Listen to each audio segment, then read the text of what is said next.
जलते हुए रेगिस्तान में अकेली वह थकी हुई और कमजोर होती चली जा रही थी। हर कदम पहले से ज्यादा भारी लग रहा था। क्या तुमने कभी ऐसा महसूस किया है कि कोई तुम्हें देख ही नहीं रहा, जैसे तुम्हारा कोई महत्व ही नहीं? जिन पर तुमने भरोसा किया वही तुम्हारे खिलाफ हो गए। अब न कोई जगह बची, न कोई सहारा। अब कौन तुम्हें बचाएगा? सूरज निर्दयी था, तपिश असहनीय थी, हवा भी कोई साथ नहीं दे रही थी। उसका कोई घर नहीं था, कोई भविष्य नहीं, सिर्फ अपमान और ठुकराए जाने का बोझ उसके दिल पर था। और फिर भी कोई उसे देख रहा था, एक ऐसी उपस्थिति जो अदृश्य थी लेकिन असली। क्या यह अंत था या किसी बड़ी योजना की शुरुआत?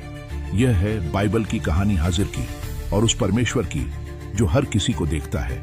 उसका नाम इतिहास में लिखे जाने से पहले, उसका सामना उस परमेश्वर से होने से पहले, हाजिर सिर्फ एक दासी थी।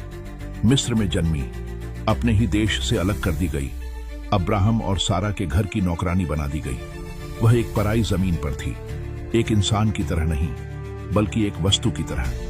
उसे अपने जीवन का कोई निर्णय खुद लेने का अधिकार नहीं था। परमेश्वर ने अब्राहम से एक बड़ा वादा किया था, आकाश की ओर देखो और तारों को गिनो, यदि तुम गिन सको, इसी प्रकार तुम्हारी संतान होगी। उत्पत्ति 15:5। परंतु साल बीतते गए और सारा की गोद सूनी ही रही। स्वर्ग से कोई उत्तर नहीं आया। फिर एक रात एक फैसला लिया गया। यहोवा ने मुझे संतान उत्पन्न करने से रोक दिया है। सारा ने कहा, जाओ मेरी दासी के साथ रहो, शायद मैं उसके द्वारा परिवार बना सकूं। उत्पत्ति 16:2। यह कोई निवेदन नहीं था, यह आदेश था। क्या हाजिर रुकी? क्या उसने विरोध किया? इससे कोई फर्क नहीं पड़ता था। उसकी कोई आवाज नहीं थी, कोई अधिकार नहीं था, कोई विकल्प नहीं था। और फिर उसे अब्राहम को सौंप दिया गया।